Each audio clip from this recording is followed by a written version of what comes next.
I also think you do really well in conversation versus let me like say a bunch of lines to the camera. That's correct. Okay, so there's this part of our weekly meetings here at Uncommon Properties where we talk about deals, and that could include any new clients, any issues you've been dealing with, or some funny stories as of late. And Albert had a really good one. Yeah, it was interesting. I have a multifamily under contract in Miami Beach. Undisclosed address. Undisclosed address for now. It's a 1938 build. I know a good amount about these older homes. I own a 1929.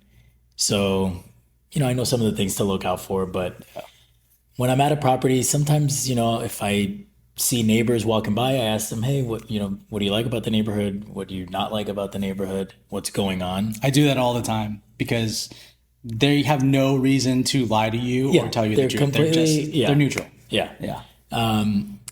This time I was able to catch one of the tenants. So, had a good conversation with them. It helps that I speak Spanish. He was Colombian. So, hablas español? Yeah.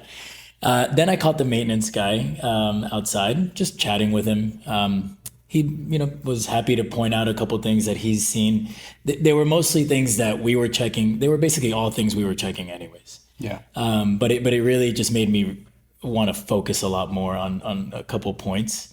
And one of those points was the floor joists underneath the house. And some homes have half crawl space, half slab on grade.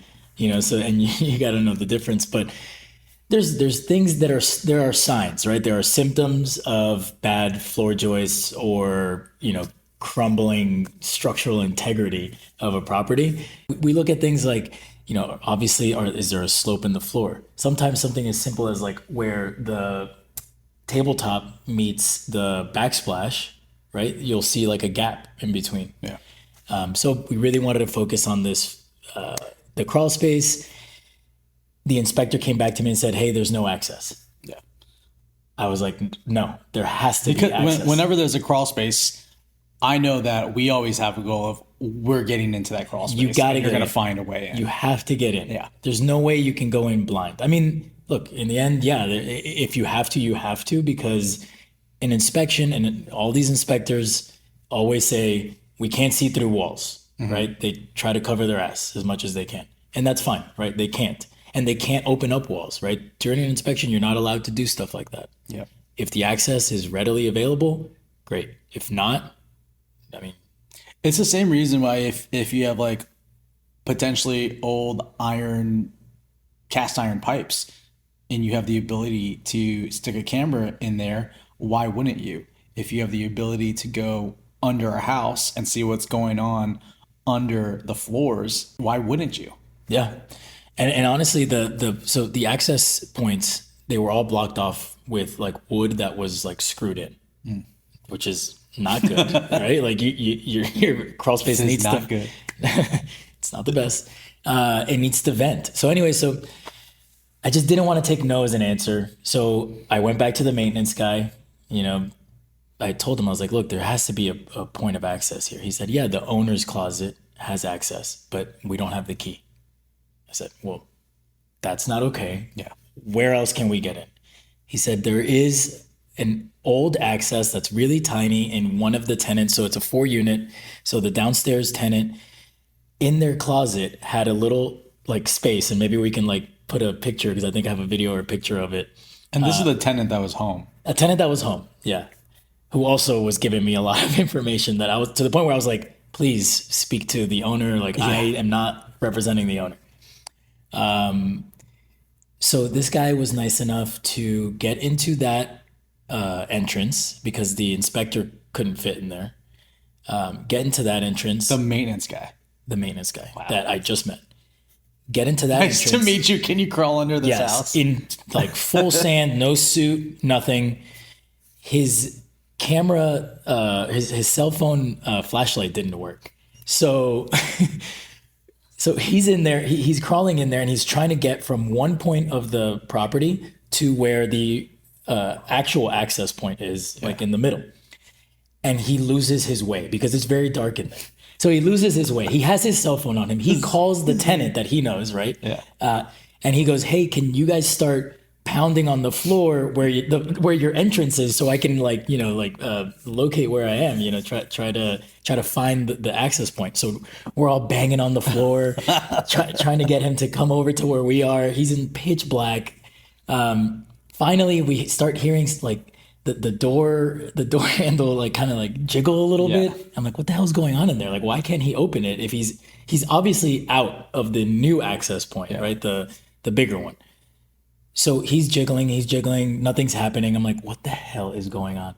He finally pushes it open Enough to and then we pull it open, and this guy, half his body's sticking out of this hole.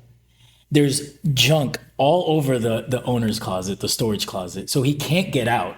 And that's why we heard the jiggling, because he was basically like just reaching towards the handle, trying to open it. So then there's this guy covered in dirt. He comes and we start pulling all the stuff out, and he finally comes out. And we're like, thank God. Like, I can't believe this guy, first of all, did this for us. But I just What's feel his Venmo?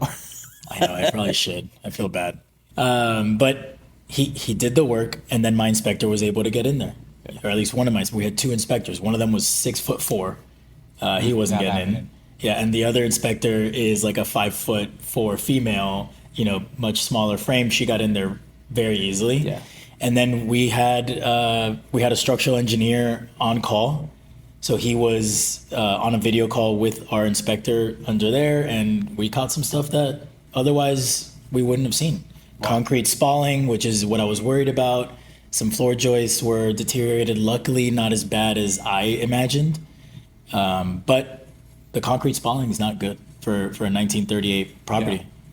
The nice thing is, you know what's fixable. Yeah. Whereas before, something could have just happened, and you would never have known why it happened down the road. Say, if and when your client proceeded with the purchase, because you would have never stuck the poor maintenance man in there. Sergio is a godsend. Yeah. Like, seriously, there's not much that I wouldn't do, and one of my inspectors are like, I feel like you can do my job sometimes, and I know you're like that as well, but crawling under a house is not one of the things I will do. No. That's like a nightmare. No, especially when one of the tenants was just telling me how there's a rat infestation in the building. Yeah.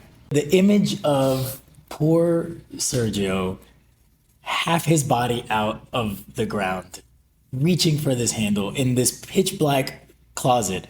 I mean, I couldn't believe it. I could not. I mean, believe what even would make the bit a little bit better is if everyone was outside, like having coffee or like just minding your own business, enjoying the sunshine, and meanwhile, so like, where is Sergio? Jeez.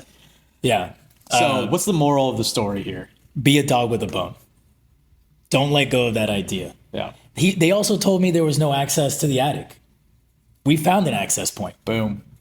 And in attic space, you need that for insurance purposes, not just to look for termite damage and all that stuff. That's also important. But hey, what's the roof to wall attachment? If not, then insurance is going to assume the absolute worst. Even outside of insurance, is there like any signs of rot here? Yeah. Or water intrusion? Because you don't always see it. You don't always see it on the inside. And thankfully, the seller's representative was there too. I've gone to so many inspections where no one shows. Oh, yeah. Yeah, the seller's representative should be there. But if the buyer's agent's not there advocating, this inspector easily would have said, no. And look, we use great inspectors, but it's not their job to force their way through. Yeah, for sure.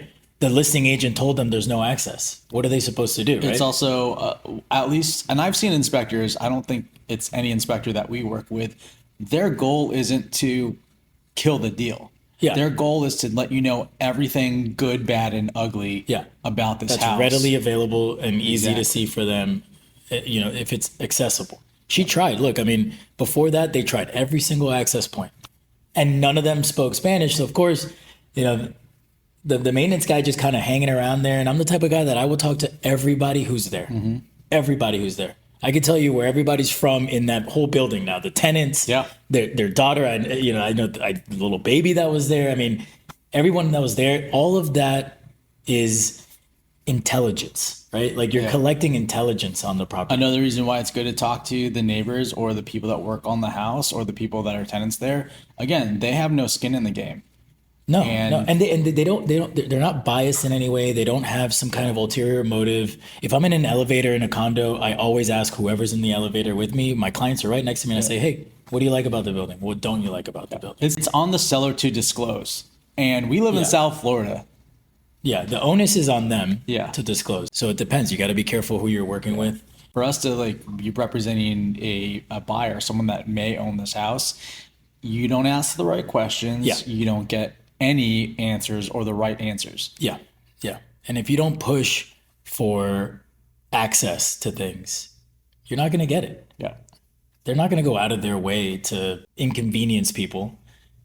I really need to Zelle or Venmo that maintenance guy some. Like, We're gonna cut that out because that's who knows what that. Oh could yeah, be. yeah. I think at the end of the day, whether you're working with us or any agent anywhere, a simple question to ask them is, do you go to the inspection? Yeah. Are you active during the inspection? Yeah. Are you just sitting on your laptop? Like I didn't pull out my laptop once. I was on my feet for 4 hours walking around that thing with the sewer guy too, because he got into the crawl space afterwards also. So we always do sewer scopes for these older properties. The seller said they updated the pipes. And Cast iron, rust buildup, cracks. Come on. seller said means get the truth and find out for yourself. Yeah, someone told me, I forget who it was. I don't even know if maybe it was you, but trust. Oh no, it was one of my title attorneys Trust and like verify. years ago. Trust but verify. Yeah. That's it. It's as simple as that. Simple as that. Well, that was Overheard at Uncommon Prop. Thanks, Alvaro. Let's hope that recorded. Oh fuck, did you?